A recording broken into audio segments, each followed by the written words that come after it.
Hey, it's Chef Michelle. I am making something super fun today. A lot of people ask me, how do you get rid of the cheese? Well, one of the quickest, easiest ways is to make a cashew cheese sauce. It's so simple, it's so clean and so nutritious, and it's actually a lot of fun to make. And when you make it, you can store it and keep it for later use. And we'll talk a little bit about that at the end. But first off, I want to show you just how to make it. Only a few ingredients, and you'll probably have most of them in your pantry. So what we're going to do, we're going to start with cashews. So cashew milk, they are probably my favorite to cook with because they're so versatile. You can keep them salted, you can keep them raw, you can keep them boiled or not, and whatever you're doing with them creates a consistency that follows along a lot of dairy alternatives. So that's why I really like to use cashews. So today, since we're making cashew cheese, we're going to use 1.5 cups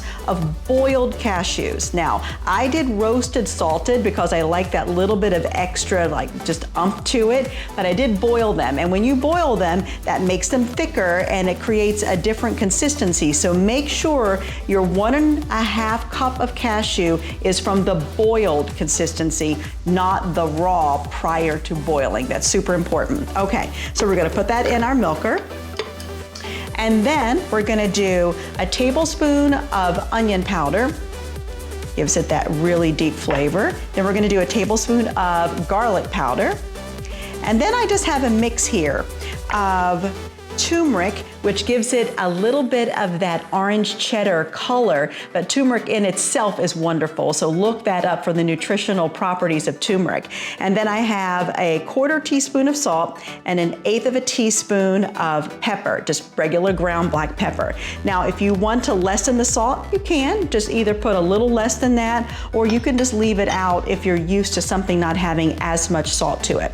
Now, the next thing that I want to show you is nutritional yeast. If you're not familiar with nutritional yeast, I really highly encourage you to look it up, read about it, and see just how fantastic it is. We're talking about inflammation a lot, right?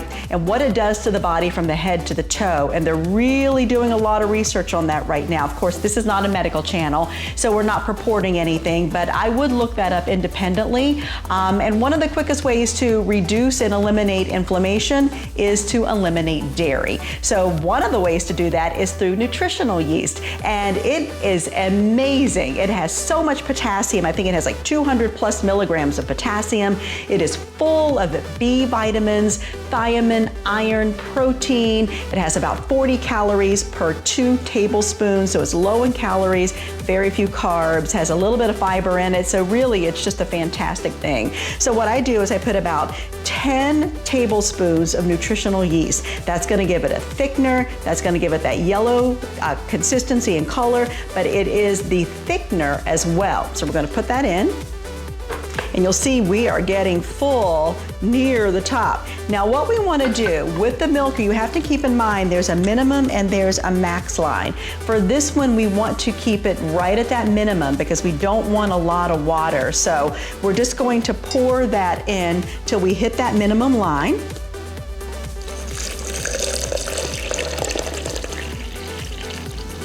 Okay, and then all we have to do is put our lid on it. Listen for the beep. When your handle and your lid is aligned, you'll hear that beep, and that's what activates the milker. Sometimes people will say, oh, it's not turning on. It's because that's not aligned. So just listen for that beep. And then all you need to do is come around and press your nut milk and start.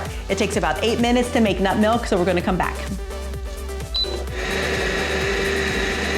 Okay, it's done, so I want to show you exactly what it looks like.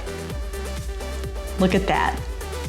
It's so incredible. It looks just like cheddar cheese. And now what we want to do is we want to put it on the stove and heat it up until it gets nice and thick.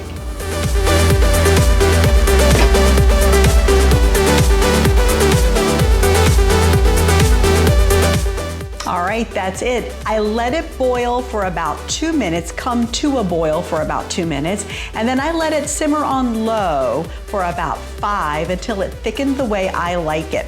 Now, if you like it a little looser, you can add maybe a little bit more milk or maybe even 1 to 2 tablespoons of water in there just to loosen it back up, depending upon what you're using it for, right? If you want like a dippable nacho cheese sauce that's a little less thick, you can do that. If you want it on pasta or something where it needs that consistency, just leave it as is. So I am such a fan of this. It is such an easy, quick, fantastically delicious way to substitute for regular dairy cheese sauce. Now, I will say, if you taste our recipe and you say, I like it a little more or this or that, then just do that, right? Take away, add salt. If you like a little bit more garlic or onion flavor or less, whatever you like, just do that and make it your own. You will love it and you will use it that way. So look at this. I'm just gonna show you. Look how thick and creamy and amazing this cheese sauce is. I'm actually gonna bring it a little closer. Look at that.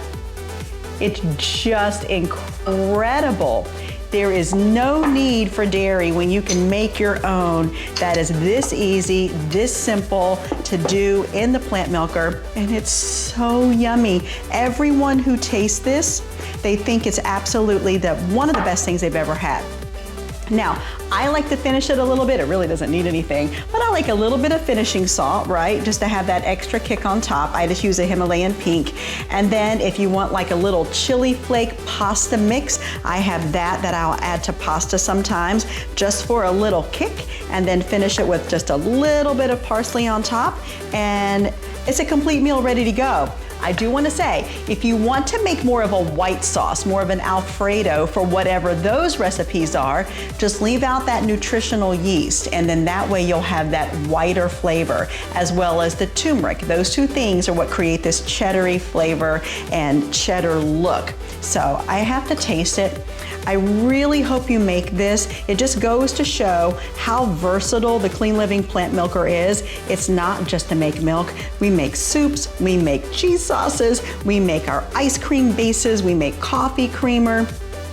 Look at that. Oh my goodness, you gotta try this. Just promise me if you buy the milker, you're gonna try it. Okay.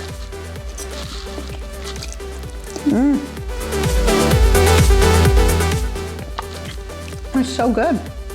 I mean, it really, really is. Try it for yourself. See what I mean? This is gonna be your go-to. And remember, you can make a batch like this, maybe at the beginning of the week, and you can put it in the freezer, in the refrigerator for about 5 days, if it even lasts that long. You can also portion it out and freeze it and then bring it out as you need it. So you don't have to use it all at once. I hope you love it. I hope you really enjoy it. And I hope you incorporate it into your daily life. Whenever you need that cheese sauce, this is gonna be the one you grab, and make sure you share that with all of your friends and family too. If you don't have a Clean Living Plant Milker, all of the details are below as to where you can get one. You're gonna love it. It's a 3-in-1. It makes milks, it makes smoothies, and it's a hot water kettle. There's a lot of other videos that you can watch on the channel. And of course, follow us on all the platforms at Clean Living with Michelle. We'll see you next time.